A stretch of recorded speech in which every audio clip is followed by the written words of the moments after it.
오늘 우리에게 주신 하나님 말씀은 에베소서 1장 말씀입니다. 에베소서 1장 3절부터 14절까지의 말씀입니다. 에베소서 1장 3절부터 14절까지의 말씀입니다. 우리 한 절씩 교독하도록 하겠습니다. 찬송하리로다. 하나님 곧 우리 주 예수 그리스도의 아버지께서 그리스도 안에서 하늘에 속한 모든 신령한 복을 우리에게 주시되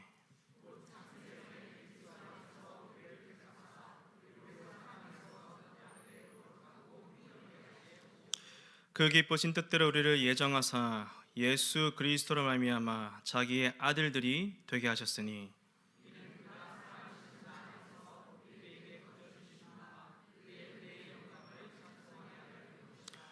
우리는 그리스도 안에서 그의 은혜의 풍성함을 따라 그의 피로 말미암아 속량 곧 죄사함을 받았느니라. 그 뜻의 비밀을 우리에게 알리신 것이요 그의 기뻐하신 뜻을 따라 그리스도 안에서 때가 찬 경륜을 위하여 예정하신 것이니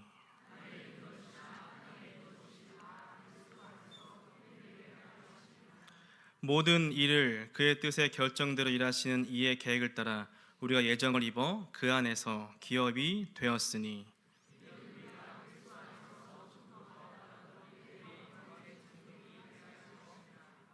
그 안에서 너희도 진리의 말씀 곧 너희의 구원의 복음을 듣고 그 안에서 또한 믿어 약속의 성령으로 인치심을 받았으니 이는 우리 기업의 보증이 되사 그 얻으신 것을 속량하시고 그 영광을 찬송하게 하려 하심이라. 아멘. 오늘은 복음의 정수라는 제목으로 말씀 증거하도록 하겠습니다. 이 성경에 보시면은 일관되게 등장하는 주제가 있습니다. 성경에 보시면은 하나님과 구원과 교회, 이 하나님, 구원, 교회 이 세 가지는 성경에서 굉장히 자주 항상 등장하는 주제입니다.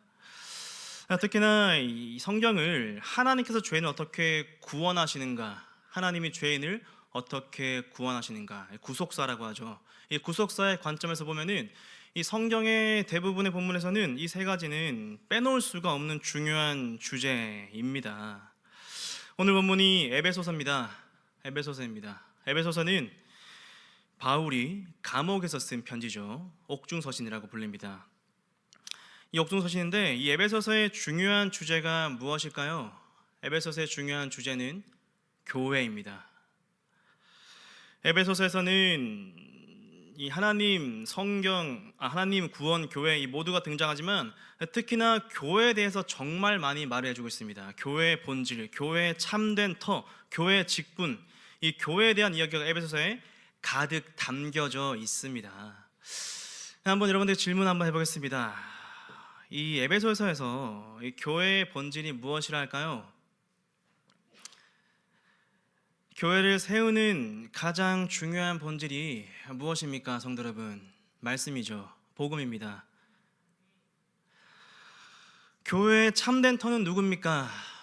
예수님이죠. 예수 그리스도입니다. 다른 복음은 없고 다른 터도 없습니다. 예수님이 교회의 참된 터입니다. 그리스도 없이 교회가 세워질 수가 없습니다. 복음과 말씀 없이 교회는 세워질 수가 없습니다. 교회는 일반 자선단체랑 다르잖아요. 교회는 그냥 일반적인 친목단체랑 다르지 않습니까? 인간적인 정으로 교회가 세워집니까? 아니면은 시스템, 체계로 교회가 세워집니까? 사업이나 구호로 교회가 세워집니까? 물론 정도 필요하죠. 시스템 필요합니다. 근데 가장 중요한 것은 복음이죠. 말씀입니다. 예수 그리스도입니다. 교회는 복음으로, 말씀으로 세워집니다. 제가 좋아하는 신학자 중에 존 칼빈이라는 신학자가 있습니다. 깔뱅인데 이 깔뱅은 종교개혁자면서 신학자면서 목사입니다. 그런데 이 깔뱅이 성경을 해석하는 목적이 교회를 유익하게 하고 교회를 세우는 것이라고 자신의 주석에서 여러 번 언급합니다. 오늘 본문이 에베소서 1장이잖아요. 에베소서의 일성입니다. 에베소서 1장은 사도 바울이 교회론을 본격적으로 말하기 전에 이 복음의 정수를 선포하고 있습니다. 교회가 누리고 있는 복음이 어떤 복음인지, 삼위 하나님께서 우리를 어떻게 구원하셨는지, 어떤 일을 행하셨는지를 증거하고 있습니다. 그래서 오늘 설교에서는 교회가 누리고 있는 삼위 하나님의 은혜, 삼위 하나님의 사역에 대해서 증거하도록 하겠습니다. 오늘 본문에 보시면은 위쪽에 3절 살짝 위에 보시면은 작은 소제목이 있죠. 작은 소제목이 있습니다. 소제목을 제가 한번 읽어드리겠습니다. 하늘에 속한 신령한 복, 하늘에 속한 신령한 복. 이 사도 바울은 하늘에 속한 신령한 복을 3절부터 14절까지 증거합니다. 이 본문을 우리가 한글 성경을 보면은 여러 문장으로 나뉘어져 있잖아요. 근데 실제로 이 헬라어 원문을 보면은 3절부터 14절까지가 한 문장으로 되어져 있어요. 굉장히 긴 문장입니다. 아마도 바울이 이 문장을 쓰면서 너무 기쁨이 충만했던 것 같습니다. 너무 기쁨이 충만하니까 그냥 한 문장으로 써내려 간 거예요. 근데 이게 이 한 문장으로 되어져 있으니까 단락을 구분하기가 쉽지가 않습니다. 그럼에도 이 본문에는 이 반복해서 등장하는 문구가 있습니다. 우리 6절 말씀해 보시면은 은혜의 영광을 찬송해 하려는 것이라. 그리고 12절 말씀에 영광의 찬송이 되게 하려 하심이라. 14절 말씀에 영광을 찬송하게 하려 하심이라 라고 되어져 있습니다. 반복되는 문구가 보이십니까? 보이시죠? 네. 주무시고 계신 거 아니죠? 네. 다들 저 한번 보여주시면은, 네. 그렇죠. 이 문구가 3번 반복되고 있습니다.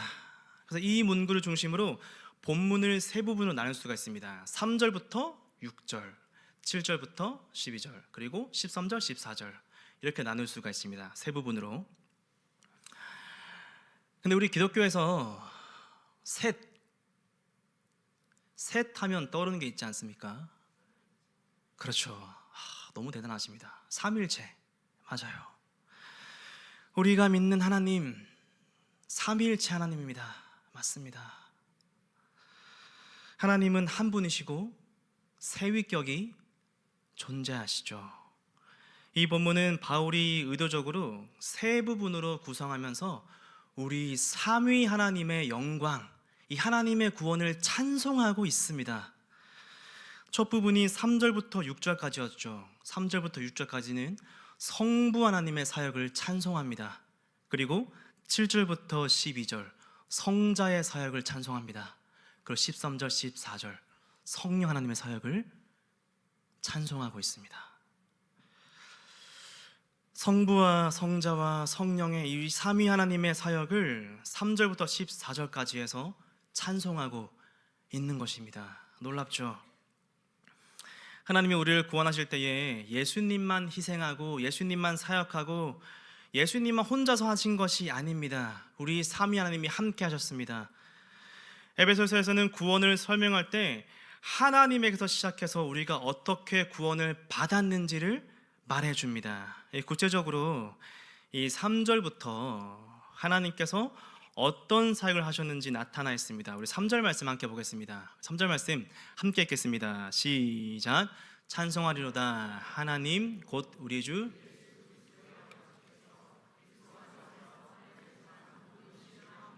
우리에게 주시되. 3절 말씀에서 하늘에 속한 모든 신령한 복을 우리에게 주셨다라고 되어져 있습니다. 이 신령한 복이 무엇일까요? 이 4절 말씀에 답이 나와 있는데 4절 말씀에 보시면 사랑 안에서 그 앞에 거룩하고 흠이 없게 하시려고 라고 되어져 있습니다. 하나님께서 주시는 신령한 복은 이 땅의 복이 아닙니다. 물질적인 복이 아닙니다. 우리의 자산이 부해지고 주식이 오르고 부동산이 생기는 그런 물질적인 복이 아닙니다. 하늘에 속한 신령한 복은 4절 말씀에 나와 있는 거룩하고 흠이 없게 만들어주는 복입니다. 근데 다들 표정이 조금 안 좋으신 것 같은데요. 네. 물질적인 복이 아니라 뭔가 좀 실망한 표정을 하고 계신 것 같은 느낌이 아니군요. 네. 네, 4절 말씀 보시면은 거룩하고 흠이 없게 만들어 주신다고 했잖아요.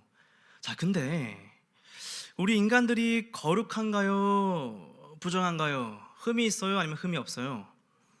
맞아요. 우리 여러분들은 우리의 모습을 보면은 흠이 많습니다. 거룩하지 않을 때도 많죠. 부정할 때도 많습니다. 저는 제 모습을 보면은 좀 싫어질 때가 있어요.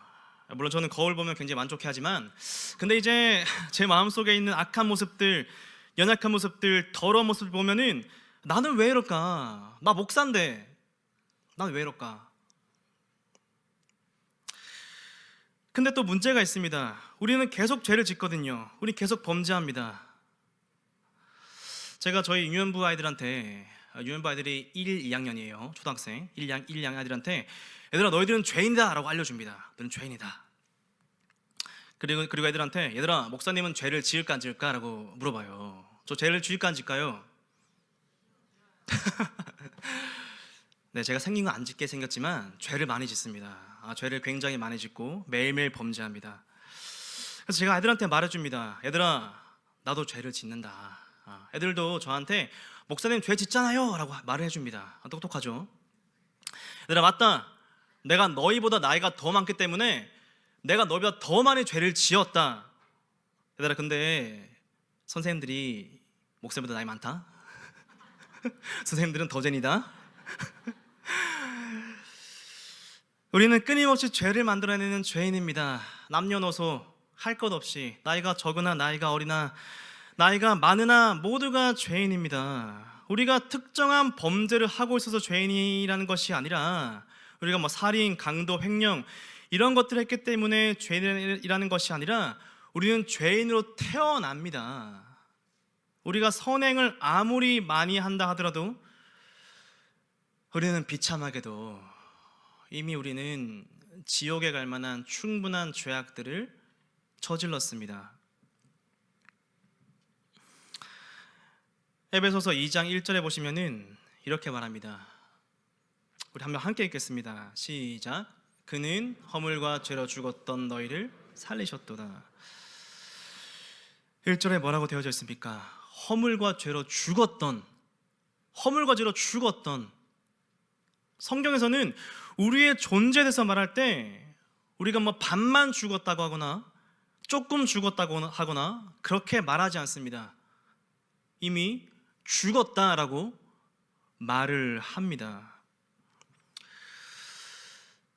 성도 여러분, 죽음 앞에서 무슨 소망이 있을까요? 죽음의 힘은 정말 강렬하거든요. 죽음 앞에서 누가 감히 설 수 있습니까? 누가 죽음과 싸워서 승리할 수가 있습니까? 죽음을 극복한 사람이 있습니까? 이 땅에 존재하는 위대한 인물들, 부와 명예와 권력을 가졌던 모든 사람들은 죽음을 극복하지 못했습니다. 죽음은 인간을 정말 허무하게 만들죠. 허무하게 만듭니다. 내가 가지고 있는 모든 것들 죽음 앞에서 허무해지죠. 죽음은 인간이 넘어설 수 없는 절대적인 권세입니다. 그런데 성경에서는 우리가 이미 죽었다고 말하고 있습니다. 죄인들은 죽음의 권세 아래에 있었다고 말하고 있습니다. 인간에게는 아무런 힘과 능력과 소망이 없다는 거예요. 무력하다는 거죠. 어려운 말로는 전적 타락이라고 합니다. 우리의 모든 것들이 타락했다는 겁니다. 우리의 모든 영역에서 선한 것이 나올 수가 없습니다. 심지어 죄인들이 행하는 선행조차도 하나님 보시기엔 선행이 아닙니다. 예를 들어서 굉장히 난폭한 범죄자가 있어요. 난폭하고 잔인한 살인, 강도를 행했던 범죄자가 있습니다. 근데 이 범죄자가 감옥에 갔는데 어떻게 해서 탈옥을 했다고 칩시다. 이 범죄가 탈옥을 해서 나와서 또 강도짓을 해서 옷을 갈아입고 이제 일반인처럼 행동을 합니다. 거리를 돌아다니고 있어요. 근데 그 이 걸글에서 이 범죄자가 거린을 만났습니다. 거린에게 한 5만 원쯤 적선을 했습니다. 이 사람이나 나나 뭐가 다를까? 이거나 주자라고 하면서 5만 원을 적선했습니다. 5만 원이면 작은 돈은 아니잖아요. 범죄자인 것을 모른다면은 사람들이 그 모습을 보고 5만 원이나 적선하구나, 대단하다라고 할 겁니다. 근데 만약에 그 사람의 정체가 들통난다면 살인, 강도, 그리고 5만 원까지 훔쳐서 적산한 것이라는 것이 알려지게 된다면 어떨까요? 사람들은 이 사람의 행동을 혐오스럽고 가증스럽고 이중적이라고 생각하게 되겠죠. 죄인들의 상태가 바로 이런 상태입니다. 이런 상태입니다. 우리가 주일 출석 잘하고 봉사 좀 하고 사회적으로 평판이 나쁘지 않다고 해서 우리의 존재가 바뀌지 않습니다. 우리가 특정한 죄를 범죄했기 때문에 죄인이라는 것이 아니라 그냥 우리는 끊임없이 죄를 짓는, 공기를 내뿜는 것처럼 죄를 내뿜는 그런 존재입니다. 거룩하다는 것과 흠이 없다는 것과 전혀 관계없는 삶을 살아가고 있는 것이 바로 이 죄인들의 삶입니다.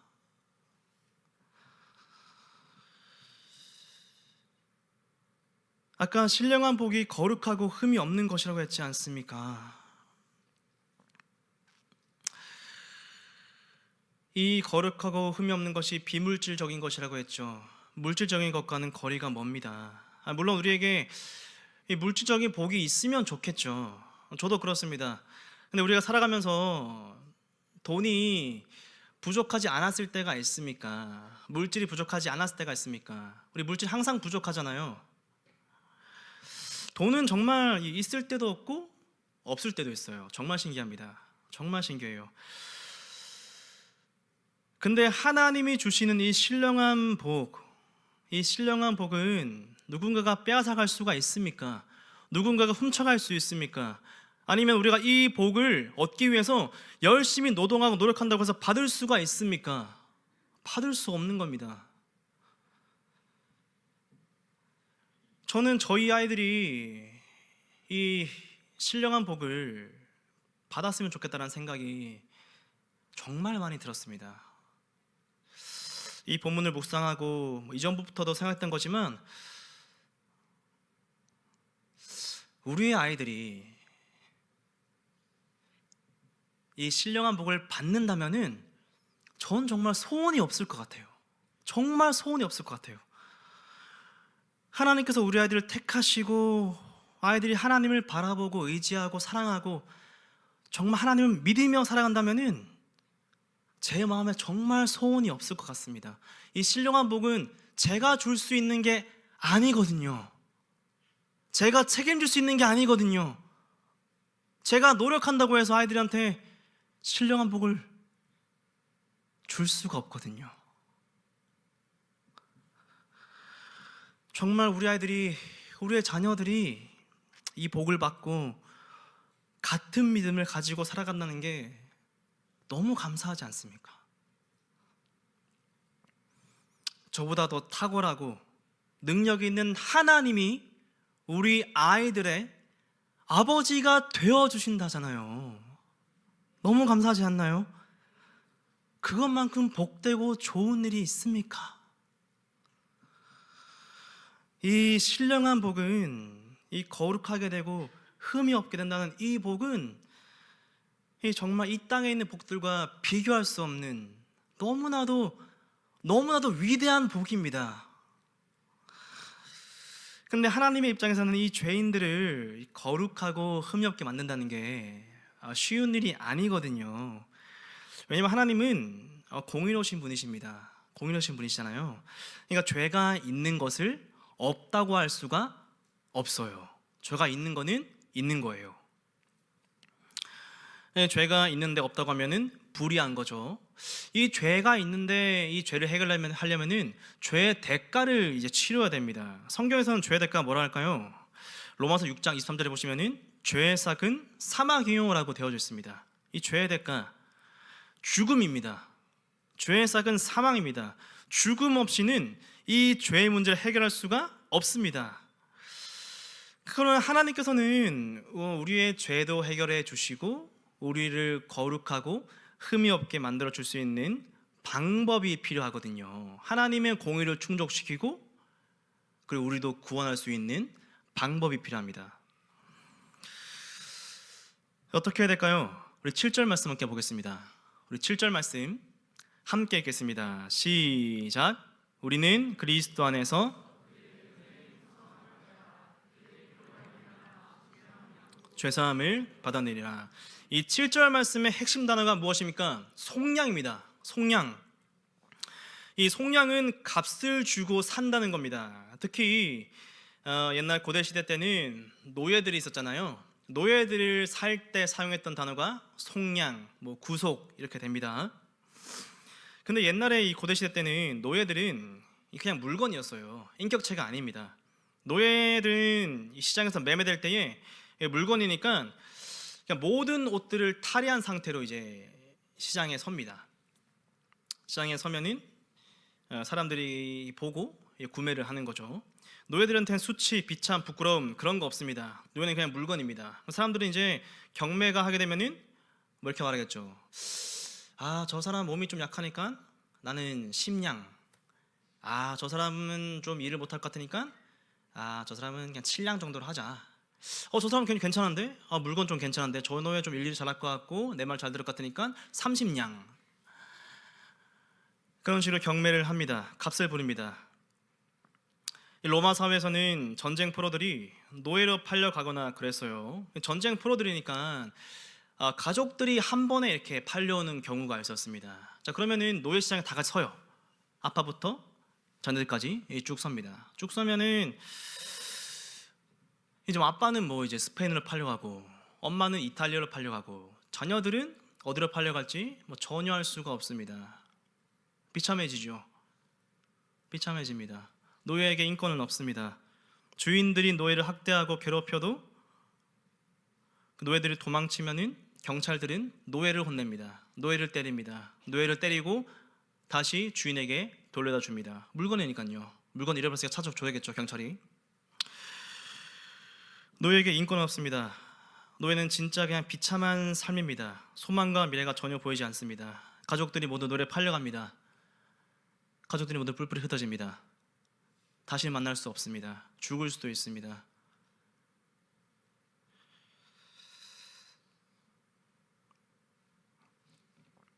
근데 어떤 사람이 이 가족을 보고 값을 주고 샀어요. 저는 저 남자부터 저 아이까지 4명 쭉 사겠습니다 해서 쭉 샀어요. 그 가족들을 불러 모아서 이렇게 말합니다. 고생하셨죠? 가족들을 흩어지지 마세요. 자유롭게 살아가세요. 이제 행복하시고 다시는 노예시장 근처에 오지 마세요. 여러분들은 자유입니다. 가족들에게 자유가 찾아왔습니다. 얼마나 감사한 일입니까? 가족들이 흩어져서 살아있는지 죽을지도 모르는 상황 속에서 값이 치러졌고 노예가 해방되고 자유가 찾아왔습니다. 가족이 회복되었습니다. 이게 바로 속량이죠. 이게 바로 복음입니다.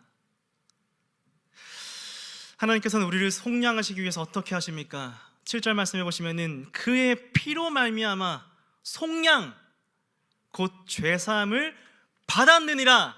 할렐루야. 여러분, 피는 생명의 상징입니다. 예수께서 자신의 피를 우리에게 주십니다. 자신의 생명을 우리를 속량하셨습니다.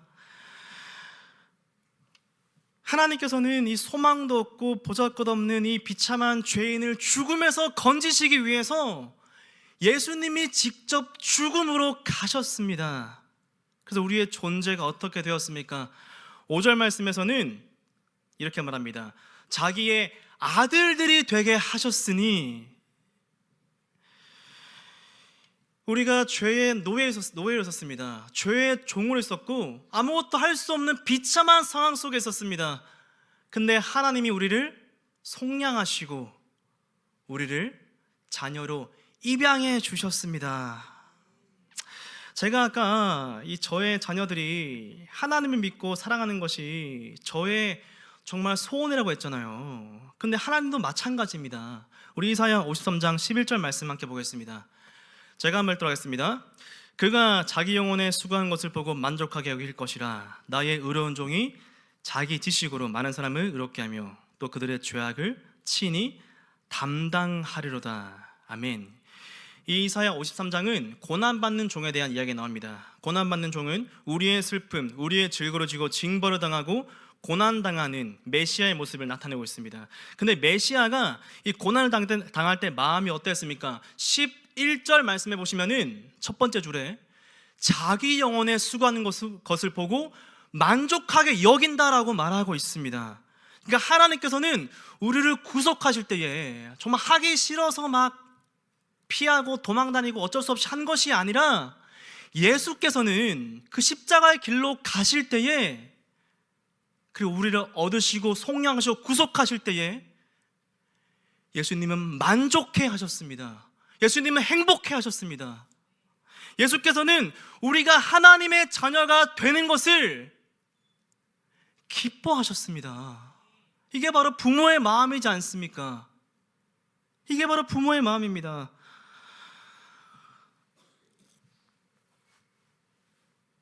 그래 너무나 감사한 것은 우리가 하나님의 자녀가 되었잖아요. 또다시 죄를 짓습니까? 안 짓습니까? 우리는 또다시 죄를 짓습니다. 또 범죄합니다. 우리는 또 율법을 어길 겁니다. 그런데 우리가 범죄한다고 해서 하나님이 우리를 버리십니까? 우리가 범죄하고 말을 안 듣는다고 해서 하나님이 입양한 우리들을 파양하십니까? 우리가 받은 신령한 복, 거룩하고 흠이 없게 되는 것, 이 복은 그 누구도 훔쳐갈 수가, 그 누구도 가져갈 수가 없는 복입니다. 죄와 사망의 권세가 우리들을 다시 지옥으로 끌고 갈 수가 없습니다. 하나님은 죄인들을 버리지 않으십니다. 한번 입양한 자녀들은 다시는 파양하지 않으십니다. 우리가 나의 모습을 보면은 굉장히 비참함을 느낄 때가 있죠. 아까 말했지만 내가 너무 못나서 미워 보일 때가 있을 겁니다. 내가 남과 비교했을 때 다른 사람들은 뭔가 굉장히 완벽한 것 같고 너무 잘하는 것 같은데 다른 사람들이 가지고 있는 것들은 왜 나한테는 없을까?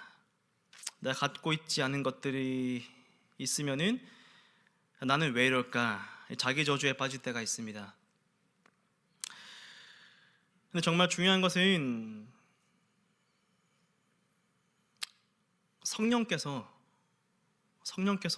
우리를 어떻게 하셨습니까? 13절 말씀에 보시면은 성령께서 우리에게 인쳐 주십니다. 인을 쳐 주십니다. 성령께서는 우리가 이 하나님의 소유라는 것을 취소할 수 없도록 우리가 다른 것들에게 빼앗기지 않도록 인쳐 주십니다. 성부께서는 우리를 예정하셨고 성자께서는 우리 위해 죽으셨고 성령께서는 인쳐 주셨습니다.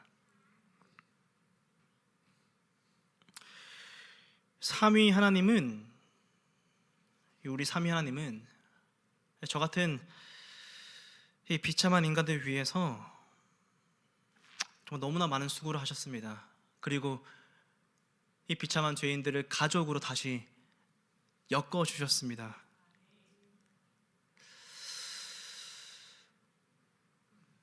그리고 하나님은 지금도 일하고 계십니다. 우리의 구원을 계속해서 이루어가고 계십니다.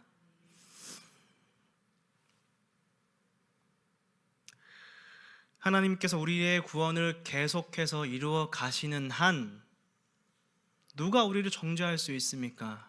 하나님이 우리를 택하셨는데요. 누가 우리를 비천하다고 여길 수 있습니까? 예수께서 우리를 위해서 죽으셨는데요. 누가 우리를 빼앗을 수 있습니까? 성령께서 우리에게 인쳐 주셨는데요, 삼위 하나님이 구원을 이루어 가시는 한 우리는 절대로 죄와 사망의 권세에게 패배할 수가 없습니다. 우리가 받은 복들은 빼앗기지 않습니다. 삼위 하나님 우리를 지키시는 한 우리는 다시 비천해질 수가 없습니다. 이게 바로 교회가 받은 복음, 교회가 누리고 있는 은혜입니다. 우리는 아무것도 한 게 없어요. 우리 아무것도 한 게 없습니다. 우리 하나님의 구원에 있어서 아무것도 보탠 게 없습니다. 근데 우리의 구원은 완성되었습니다. 우리의 구원은 완전합니다. 교회는 이 복음이 있어야 됩니다. 이 은혜가 있어야 됩니다. 이 삼위 하나님의 충만하신 그 사랑이 이 교회에 넘쳐나야 됩니다. 성도 여러분, 교회는 복음으로 세워져야 됩니다.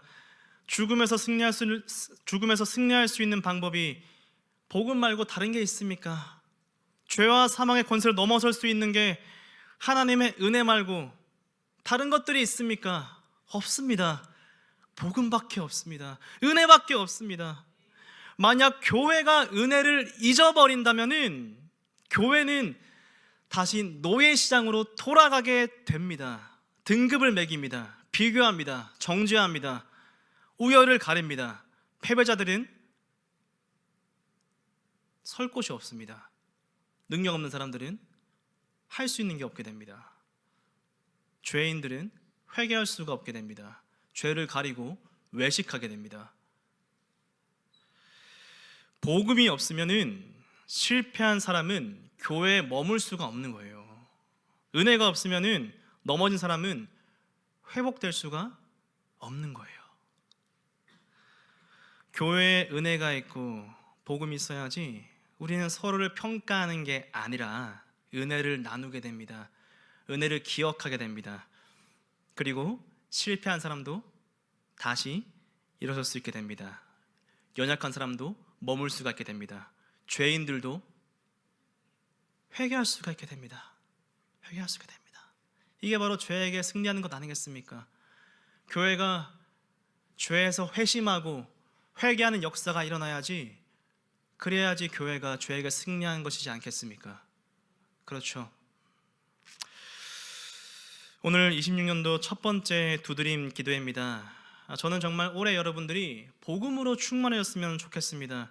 나의 의, 내 자존심, 나의 힘, 나의 능력으로 살아가는 것이 아니라, 우리가 계속해서 노예 시장 그 변두리에 머물러 있는 것이 아니라 정말 복음으로, 하나님으로 인해서 부유해졌으면 좋겠습니다. 우리가 복음에 충만하게 될 때에 우리는 실패해도 다시 일어설 수 있습니다. 내가 비천해져도 회복할 수 있습니다. 내가 범죄해도 회개할 수가 있게 됩니다. 우리 교회가 복음으로 충만하게 된다면은 앞길에 무서울 게 없을 겁니다. 우리의 부유함이 아니라 하나님의 부유함으로, 복음으로, 말씀으로, 은혜로 교회를 세워갑시다. 그렇게 복음에 충만한 저와 여러분들 교회가 되어서 26년도에 정말 우리 삼위 하나님의 은혜가 충만하되기를 소망합니다.